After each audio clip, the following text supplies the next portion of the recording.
Fable is a beautiful open-world action RPG, packed with drama, jeopardy, and high-stakes choices that change the world.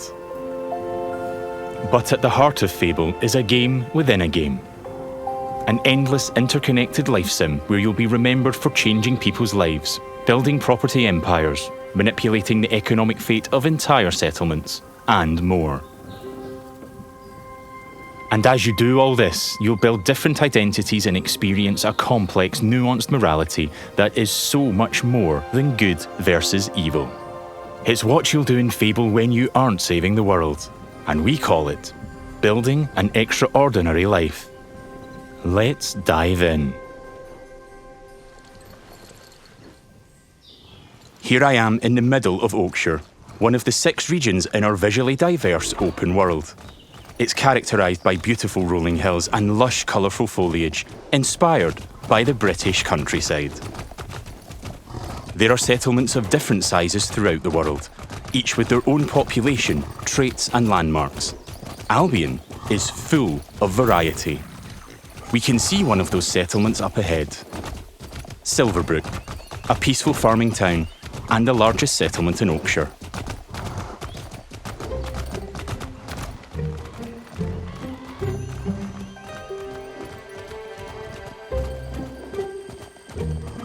Silverbrook is all about farming, so it has an almost unhealthy obsession with vegetables, which can be seen in every detail of the environment.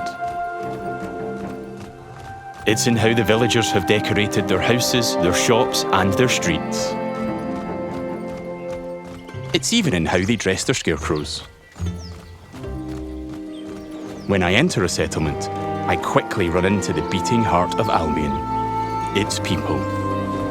There are over 1,000 handcrafted, fully voiced NPCs, each one with their own job, home, routine, relationships, and memory. None of these villagers are scripted dressing.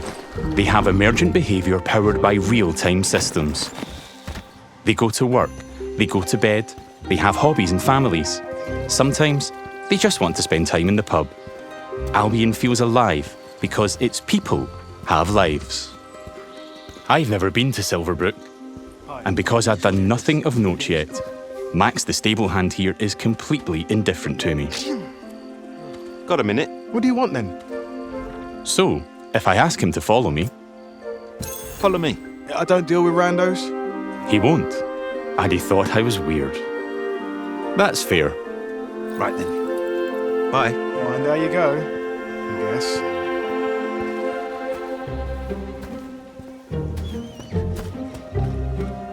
In the story, I'm here investigating if there's a connection between Isabel, the powerful red-cloaked hero I'm pursuing, and the strange magical incidents being reported in Silverbrook.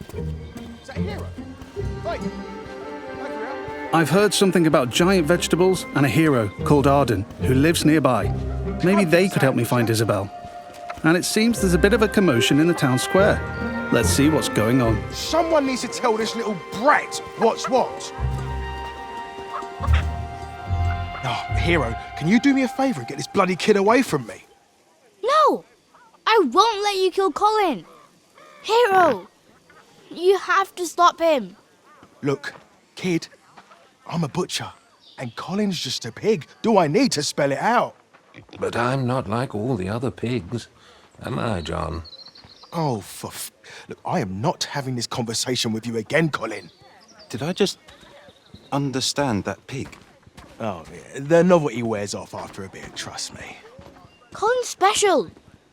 Please. We can eat something else at this little travel feast. Well done. People are expecting a hog roast, kid, and I've been preparing this pig for ages. But I've only just learned to communicate. Who knows what else I could achieve? I've got potential, hero. Don't let me end up on a spit. Please. Well, this certainly qualifies as a magical incident. What you're seeing here is not a cinematic. It's just one of the hundreds of story conversations in our game. We have over 2 hours of high-quality, performance-captured cinematics, just like the ones you've seen in our trailers. But in these conversations, you'll make hundreds of branching dialogue choices that change what happens and how people feel about you. It's important to note that every choice has a consequence. It's up to me if Colin lives or dies, and I think he should live. I mean, come on, he's a talking pig. Let the pig live. Yes! Thanks, hero. I knew you'd understand. No hard feelings, John.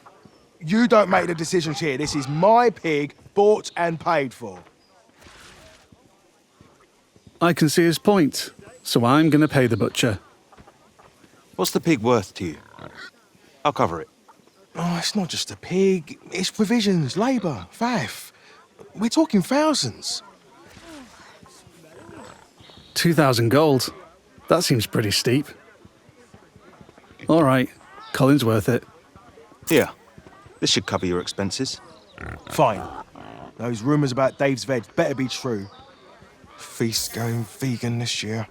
Hero! You saved Colin. Mum gave me these, but I think you deserve them more. Thanks. Maybe you could help me back. The guild sent me. There's been reports of strange things happening around here. Like what? Who's in charge around here? And where's Arden, the hero? Arden doesn't really come around here anymore. You should try the sheriff.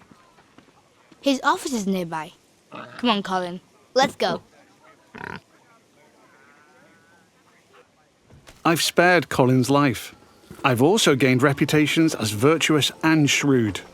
In Fable, every action generates local reputation. You'll eventually be known for the reputations you build, and everyone will judge you on their own moral terms, often directly. Nice way.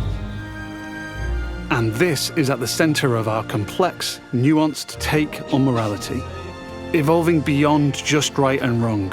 It reflects real life, where morality is multifaceted and subjective. One person's good is another person's evil. Even being merciful will divide opinion. Let's chat to some other folks and see what they think about me. Hello there. Hey, you're that hero. This is Jack the Beggar. He's a commoner who's unemployed right now, which is a shame, given he's a hard-working sort of person. On the right is how he feels about me. Jack likes my virtuous reputation and thinks I'm principled. Other NPCs might feel differently about my choices, because each has their own moral view on the choices you make. There are lots of ways to interact with NPCs. I'm going to give some gold to Jack, because he seems nice, and he's a bit down on his luck. For you. I hope it helps. Oh, this is going straight in my pocket. Cheers. He was grateful for that, and he felt I was being kind. Let's give him a bit more. Here. Don't spend it all at once. This takes the edge off. Thank you. That made an impact. I've gained a reputation for being kind, and I'm known for it across Silverbrook. Everything you do has a consequence. Let's leave Jack. So long. You're like a breath of fresh air, you know? I do like Jack, though. Maybe I should buy him a gift. There are lots of shops with different stock across Albion. Let's go to the general store across the street to see what they have. Every business has NPCs working in them as part of their daily life. Just like Megan here. This is some quality stuff. Welcome, hero. What can I do for you? Doing my deal to save Colin gave me a shrewd reputation, and Megan here is a fan. She's an ambitious commoner, and she thinks I'm savvy because of my earlier deal-making. Every NPC has unique characteristics driving who they are and what they think of you. You know what? Forget Jack. He's dead to me. I'm going to try flirting with Megan. Phew. Is it hot around here, or is it just you? Well, aren't you confident? Between you and me, I've always wanted to swoon. That went well. Megan thinks I'm charming and flirty, and I've started to build a reputation for it in Silverbrook. Let's ask her out on a date. Do you want to grab a drink or something? Would you believe you're almost what I'm looking for? Clearly she's interested, but I'm not worthy of her time just yet. She wants to date an entrepreneur who owns their own home and only wears fancy clothes. They're high standards. She is ambitious after all. All right, I'm invested in taking Megan on a date. Let's go. I'll be back, I'm sure. You have a smashing day. First, I'll need to buy a business to get a reputation as an entrepreneur. In Fable, I can literally buy any business. I could buy that bakery across the street, or around the corner, I could buy one of the stalls. But you know what? I think I like the pub, the Silver Trough. It's simple to buy a property. Interact with the deed outside the front door to see income, price, and the number of people employed there. To be honest, I've always wanted to own a pub, so let's buy it. Maybe this is the start of my business empire. I'm a proud new pub owner. Now I can set prices and wages, and I can manage the staff. Every villager performs differently. Here, Susan the bartender is great with customers because she's caring. And that's giving my pub an income boost of 10%. Thanks, Susan. The pub's understaffed though. As the new owner, I should probably sort that out. And guess what? I know just the hard-working fellow. Let's go back to Jack the beggar. They're so pure.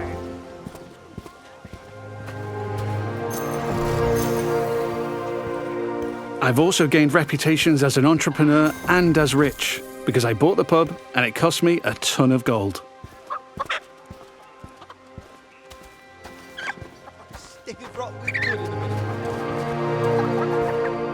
Jack, you're no longer dead to me. Hi there. Hey, you. Jack still likes me for my kindness earlier, but I like that Jack is hard-working, so I'm going to give him a job in my pub. Got a job, if you're interested. I can probably do that, yeah. I can hire anyone, providing they like me enough to accept my job offer. Great. Jack is thankful I've made a positive impact on his life. He's no longer a beggar, and he's now a bartender. Cheers. Yeah, makes sense. There are so many other people to talk to. Villagers react to the reputations you build, They'd help with anything. and they remember the things you do to them. Now the pub is fully staffed, and Jack can head off to work. Incredible.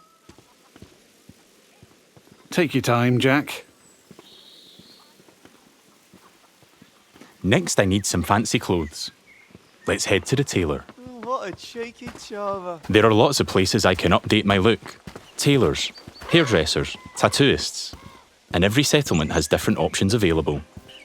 There are rare outfits to discover in the more dangerous parts of Albion too.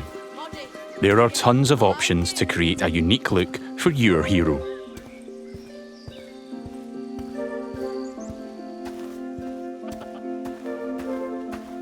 This place looks fancy.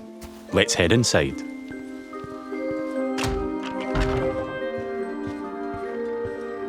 This is the tailor, Rhiannon. So much choice on offer. We're closing soon. Just like real life, wealth is a divisive topic, and Rhiannon has her own views. In stark contrast to the ambitious Megan, she's very much not a fan of rich entrepreneurs, and she thinks I'm out of touch. Which makes sense, given she's humble. Let's have a look at what she's selling. Fancy clothes, hopefully. Can I see your stuff? Don't waste my time.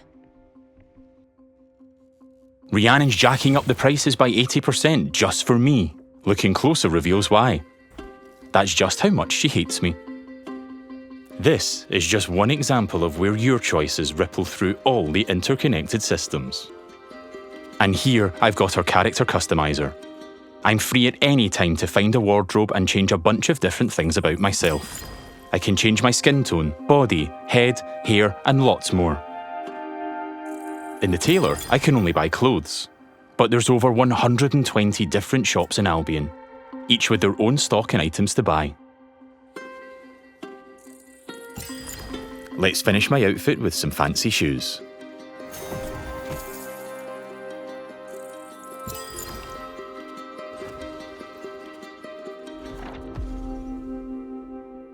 See you, Rhiannon. Take care. Yeah, alright. We don't get on, but it's been a pleasure. Now I'm really looking the part. Let's check on my relationship with Megan. At any time, I can dip into property and people screens to track my loved ones, of which there could be many, because I can have relationships with everyone in Albion if I like. It would just take a while. While I'm here, I can see the reputation cloud on the right. It shows me what I'm known for in Silverbrook, as an entrepreneur, rich, kind, shrewd, and virtuous. On a single moral scale, these reputations would be seen the same way, as absolutely good or evil.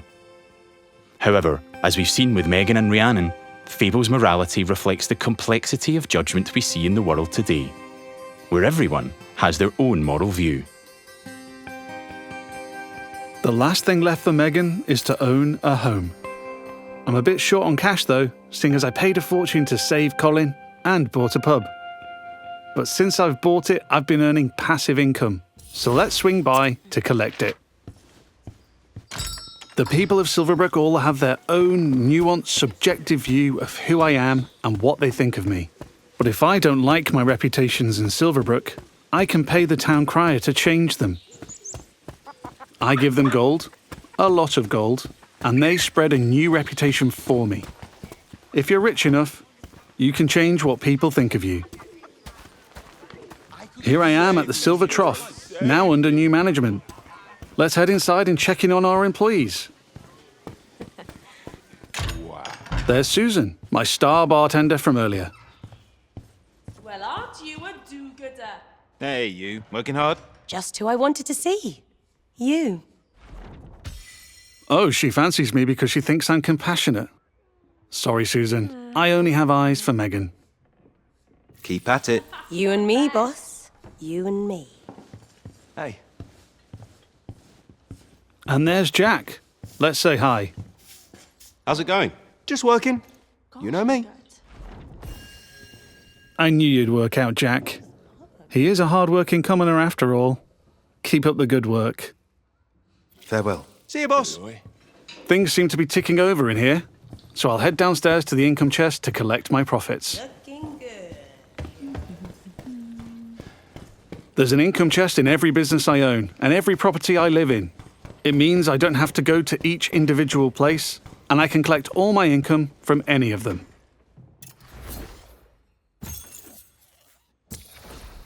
I've got a decent amount of gold now. Time to pick off the last thing on Megan's list. Owning my own property in Silverbrook. Let's go house hunting. I can buy literally any house in Albion. It would just take a while, and quite a bit of gold. But I like the look of this one. Nice garden, rural views, weird hairy pig statues out front. Let's have a look. Looks like I don't quite have enough money. That's a shame, but one thing I can do is pick up a shift at a job. There's a blacksmith just down the road. Hopefully I can go earn enough gold there.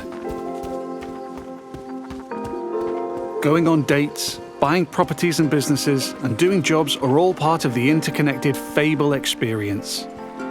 It really adds to the sense of immersion when I can take a break from saving the world to change the lives of the people around me and discover how the simulation reacts. I could play this part of the game forever, and I'd never run out of systemic toys to tinker with. There's a couple of jobs to take on across Albion, but today I fancy a try at blacksmithing. It's as simple as walking up to the anvil to start a shift. No prior experience required.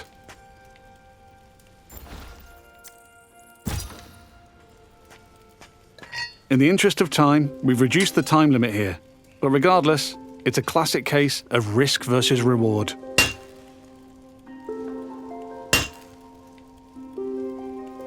I'm constantly having to balance speed versus precision, while trying to earn as much as I can.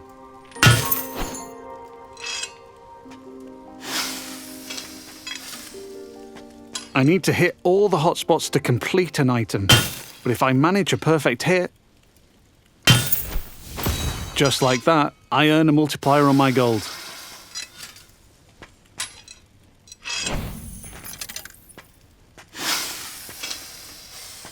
That's a successful shift completed. I can return to the blacksmith anytime to earn more gold and gain blacksmithing experience while building my reputation.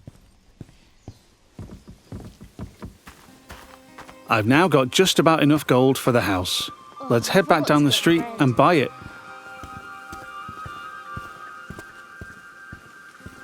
There are guards stationed in every settlement. They're always there to keep a watchful eye on the villagers and probably 2 eyes on a hero. If I get caught committing crimes, I'll find myself in trouble with the law, and that will change what people think of me.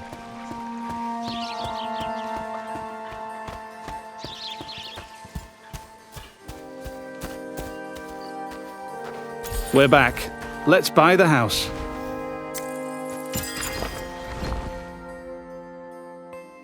Now I'm the owner, I can hike up the rent or even make it free if I'm feeling charitable. I can manage my tenants too. I can let them stay and keep collecting the rental income, but I want to move in myself, which gives me the choice to just chuck them out on the street or be nice and give them a bit of gold to leave. And if I chuck them out, that would cause me to be known as heartless.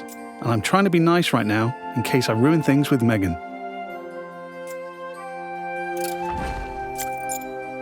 And now I'm free to move in.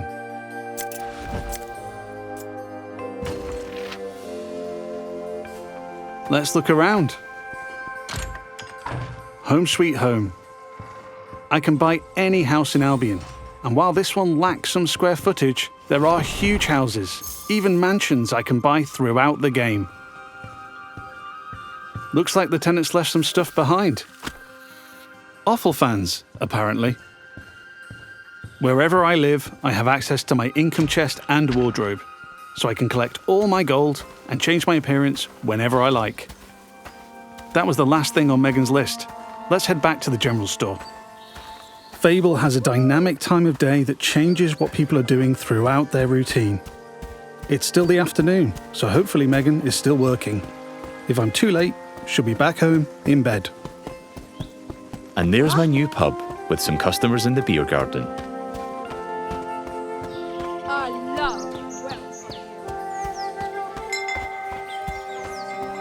Now we're back at the general store. Let's find Megan.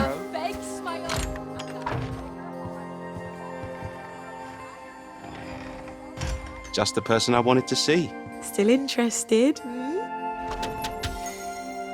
I've ticked off all Megan's dating goals, so now my chances of romance are much improved. Let's ask her on a date again. How about a date? A date? Oh, I'm chuffed to bits. I can offer a gift to increase my chances of a date being a good one. As tempting as my new offal is, I'm going to give Megan flowers instead.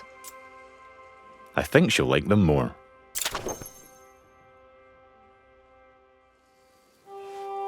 Here we are on a date at the Silver Trough. Hope I'm getting free drinks.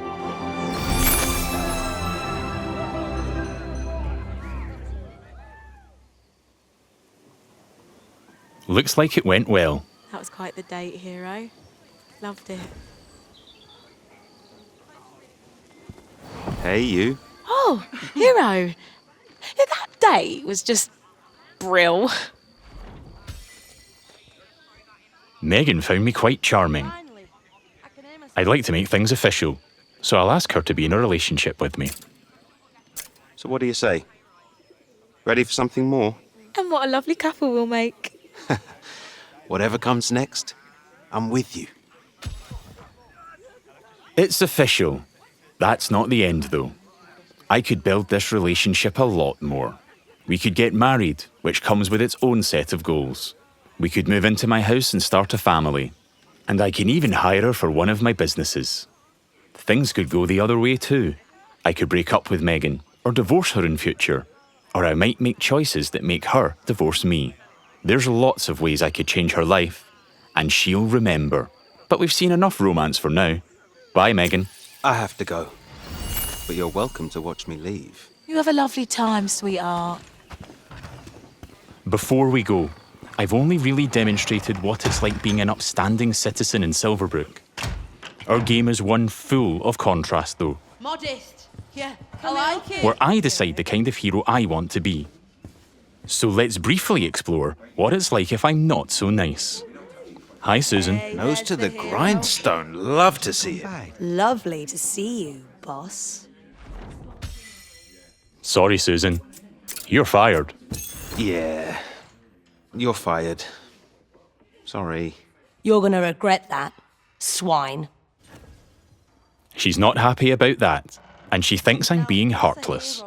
But because in Fable morality is subjective and varies from person to person, not everybody will have a problem with that. There might even be someone who fancies me because I'm heartless. Villagers also react to my physical actions. If I start firing arrows around the place, they'll start to perceive me as reckless.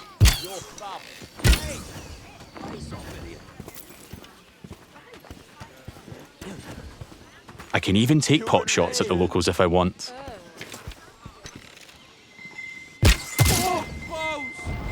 And now I've gone too far, but I'm in the mood for a fight.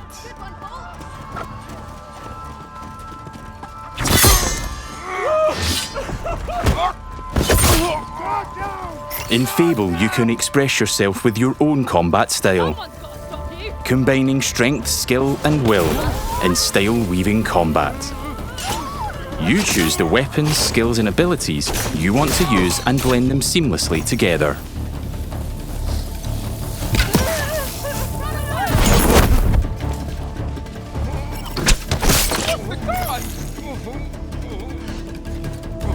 Stay still, please.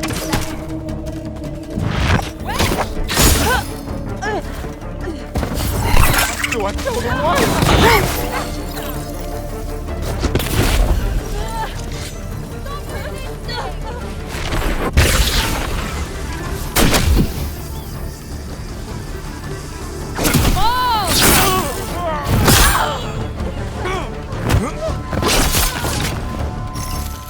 I'm putting up a fight, but backup will keep on coming until I leave Silverbrook. Peacefully or not. I think a tactical retreat is probably for the best. Now I have a bounty on my head which will grow with more crime.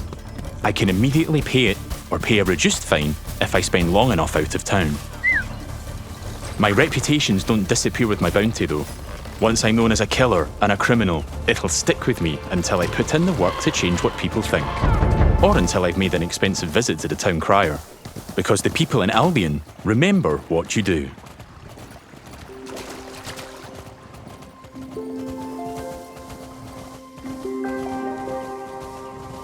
Over the past 25 minutes or so, I've bought a pub and a house, been a landlord, and changed a beggar's life. I've customized my look, saved a magic talking pig, fought the law, and I've built a relationship with just one of Albion's 1,000 handcrafted, fully voiced NPCs. And here's the reputation cloud again. I'm rich and charming because of my spending habits and my relationships. I'm also a criminal and a killer due to my reckless behavior and fighting with the guards. Yet, I'm shrewd for saving Colin and an entrepreneur because I bought the Silver Trough. I've built a complex, rich identity in Silverbrook, which the people there will react to through their own moral view. I'm not simply good or evil. I'm so much more than that. There are many more settlements across Albion to explore. My identity is mine to create in each one, and everyone will have their own perspective on what I do as I build an extraordinary life. Thanks for watching, and stay tuned for more in-depth Fable information as we move closer to our launch.